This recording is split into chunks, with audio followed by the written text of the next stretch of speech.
Hello guys, आज आपको कराऊंगा सीटेट में आए हुए मैथ्स के कुछ प्रीवियस ईयर क्वेश्चंस। अगर आपने ये सारे क्वेश्चंस कर लिए तो आपको आने वाले सीटेट एग्जाम में मैथ्स के बारे में कहीं और से कुछ भी नहीं पढ़ना है। ये सारे जो क्वेश्चंस हैं वो प्रीवियस ईयर सीटेट पेपर में आए हुए हैं। तो चलिए इन क्वेश्चंस को सॉल्व करते हैं कुछ शानदार ट्रिक के साथ। जैसा कि क्वेश्चन नंबर 1 हमें दिया हुआ है, 100 और 300 के मध्य कितनी संख्या 7 से विभाज्य है। एक सिंपल सा क्वेश्चन है। अगर ऐसा क्वेश्चन हमें आने वाले सीटेट एग्जाम्स में देखने को मिलता है तो हमें करना क्या होता है, यहाँ हमें देखना है 100 और 300 इन दोनों के बीच में पहली ऐसी संख्या कौन सी है जो 7 से डिवाइडेड है। तो जो हम यहाँ देखते हैं तो 100 के बाद अगर 101 देखते हैं वो हमारा 7 से डिवाइड नहीं है, 102 वो भी डिवाइड नहीं है, 103 भी नहीं है, 104 भी नहीं, 105 एक संख्या ऐसी है हमारी 105। तो 105 हमारी संख्या ऐसी होगी, 15 सत्ते 105 होती है, 7 से डिवाइडेड है। अब सेम ऐसे हम देखते हैं जब 105 है इसमें हम +7 करेंगे तो हमें क्या मिलेगा 112। तो जो दूसरी संख्या होगी जो 7 से डिवाइड होगी वो 112 होगी। अब जब इसमें +7 करेंगे तो हमें क्या मिलेगा 119। तो 119 तीसरी संख्या होगी जो 7 से डिवाइड होगी इन दोनों के बीच में। सेम ऐसी जब हम आगे चलते जाएंगे चलाते जाएंगे तो हमें जो लास्ट संख्या मिलेगी वो मिलेगी 294। ये हमें लास्ट संख्या मिलेगी जो 7 से डिवाइड होगी 100 और 300 के बीच। अब इसको जो हम सॉल्व करते हैं कि हमें कितनी संख्या निकालनी है, इसके लिए एक बेसिक सा फॉर्मूला होता है जो मैं आपको बताऊंगा। फॉर्मूला हमारा होता है, यहाँ पे हम लिख लेंगे कि 7 से विभाज्य संख्या, 7 से विभाज्य संख्या तो वो क्या होगी हमारी, यहाँ पे जो फॉर्मूला होता है वो हमारा होता है अंतिम संख्या माइनस पहली संख्या। अंतिम संख्या माइनस पहली संख्या, ठीक है। और इसके अपॉन में सर्वांतर, अपॉन में क्या आता है सर्वांतर, और इसके +1। ये हमारा एक बेसिक सा फॉर्मूला है कि अगर कोई भी संख्या हमें निकालनी है तो जो कुल संख्या है वो निकलेंगे हमारे अंतिम संख्या माइनस पहली संख्या अपॉन सर्वांतर। तो यहाँ हम देखते हैं इन दोनों में सर्वांतर क्या है 7 आ रहा है, इन दोनों में 7। सेम ऐसे जब करते जाएंगे तो हमारा सर्वांतर क्या आ रहा है, सर्वांतर हमारा वो होता है जो इन सभी संख्याओं में अंतर है। तो जब हम इसे सॉल्व करेंगे तो हमें क्या मिलेगा, हम यहाँ अगर से सॉल्व करके देखते हैं तो हमारी अंतिम संख्या क्या है 294, ठीक है। और पहली संख्या हमारी क्या है 105 और सर्वांतर हमारा कितना है 7।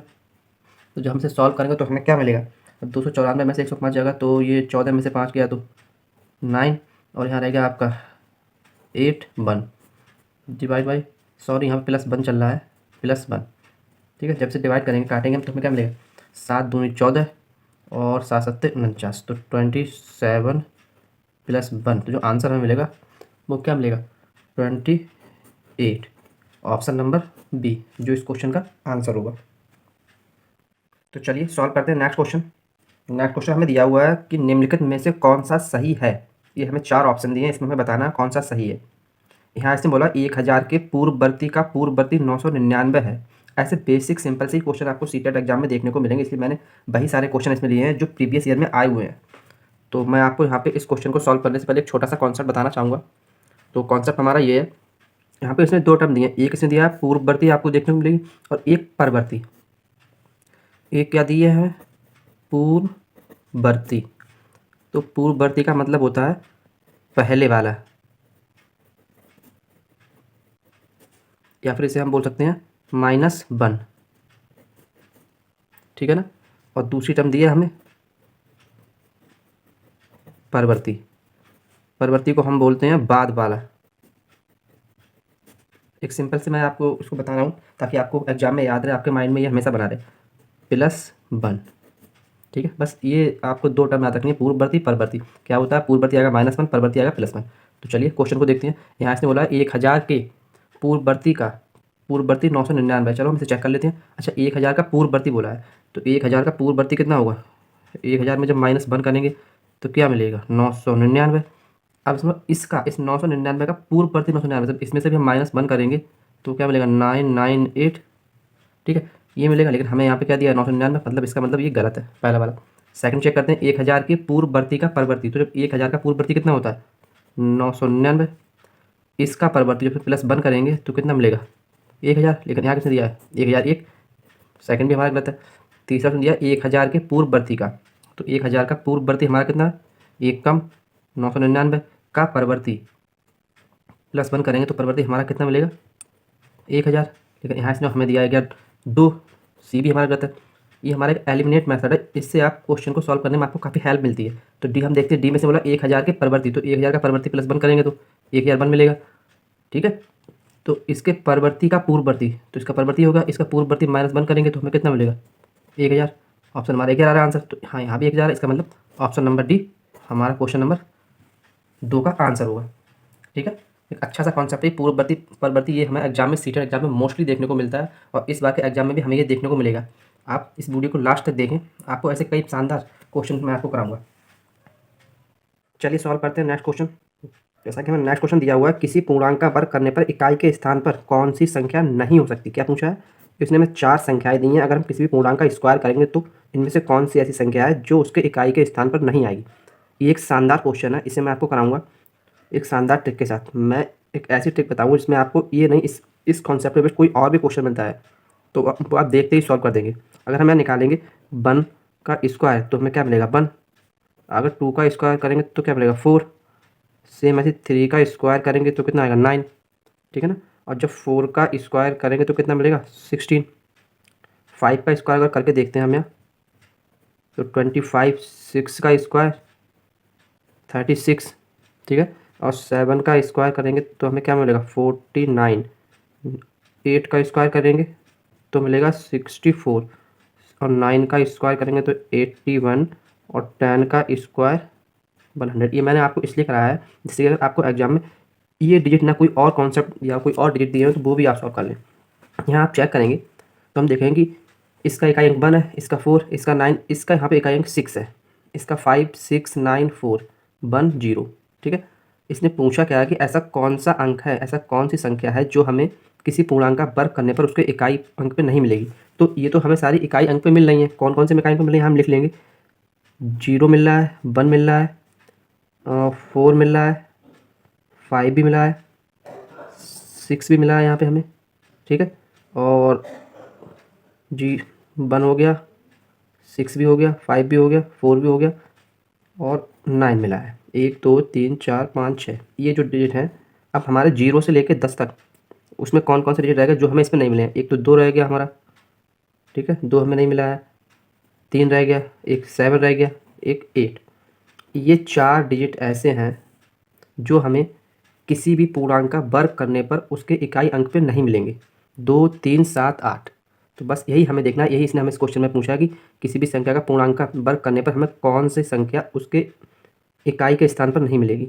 तो यहाँ पे क्या है ऑप्शन नंबर सी, क्योंकि 2, 3, 7, 8 आपको बस ऐसे रखना। 23, 78, 23, 78 एक कोड है जो हमें किसी भी पूर्णांक का वर्ग करने पर उसके इकाई स्थान पर नहीं मिलेगा। तो ऑप्शन नंबर सी हमारा सही है। ये मैंने आपको इसलिए कराया ताकि अगर आपको कोई और क्वेश्चन मिलता है यहाँ पे कुछ और यहाँ पर 2 ना दिया हो, 3 दे दिया हो तो हम देखते ही सॉल्व कर देंगे। 7 दे दिया है तब भी कर देंगे, 8 दे दिया हो तब भी।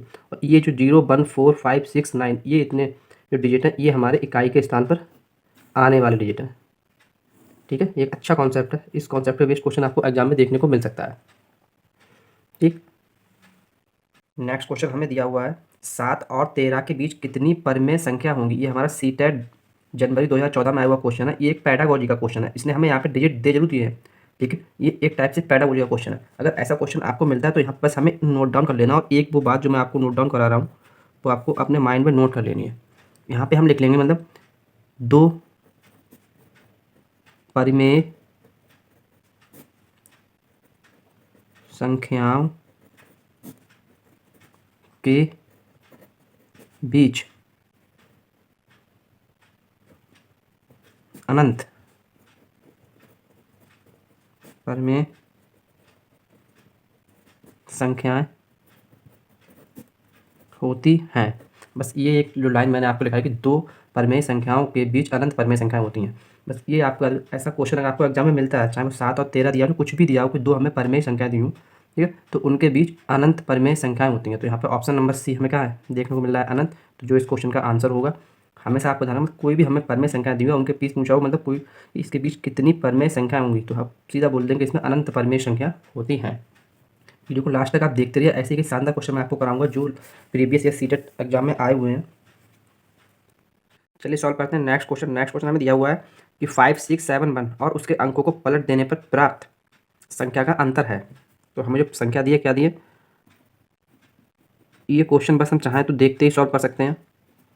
हमें संख्या दी है 5 6 7 1। इस क्वेश्चन को बिना पेन कॉपी के भी सॉल्व कर सकते हैं, लेकिन मैं आपको इसका जो बेसिक है वो आपको बता देता हूँ। ये हमें संख्या दी। अब इस संख्या के जब हम अंक पलटेंगे तो क्या होगा, तो पलटी हुई संख्या क्या हो जाएगी हमारी, पलटी संख्या हमारी जो हो जाएगी वो होगी 1 इधर आएगा 1 7 6 5। अंतर पूछा है तो इसमें से ये माइनस कर देंगे, तो माइनस करेंगे हमें क्या मिलेगा, 11 में से 5 जाएगा 6 बचेगा, यहाँ हो जाएगा हमारा 6 में से 6 जाएगा 0, और 16 में से जब 7 जाएगा तो क्या बचेगा 9, यहाँ 4 4 9 0 6 जो हमें मिलेगा। ठीक है ना। आप एक बार इसे फिर से देख लीजिएगा, हो सकता है माइनस करने में कुछ हमसे मिस्टेक हो गई हो। हाँ, यहाँ पे जो 16 यहाँ से जब एक यहाँ पे गया तो यहाँ पे 4 रहेगा, 4 में से जब बन जाएगा तो यहाँ पे 3 बचेगा। तो क्या हमारा बच्चा 3906 जो हमारा इस क्वेश्चन का आंसर होगा। ऐसे बेसिक से क्वेश्चन सीटेट एग्जाम में देखने को मिलते हैं, इससे कुछ ज़्यादा टिपिकल, क्योंकि जो एग्जामिनर पेपर बनाता है वो सभी बच्चों को माइंड में रख के बनाता है। उसे पता है कि मतलब उसमें कुछ वो बच्चे भी होंगे जो मैथ में अच्छे होंगे, और कुछ वो बच्चे भी होंगे जो उनका मैथ बेसिक भी अच्छा नहीं होगा, तो उन सबको वो अपने माइंड में रखकर क्वेश्चन बनाता है, इसलिए उसने ऐसे बेसिक क्वेश्चन भी डाल देता है। ठीक है ना।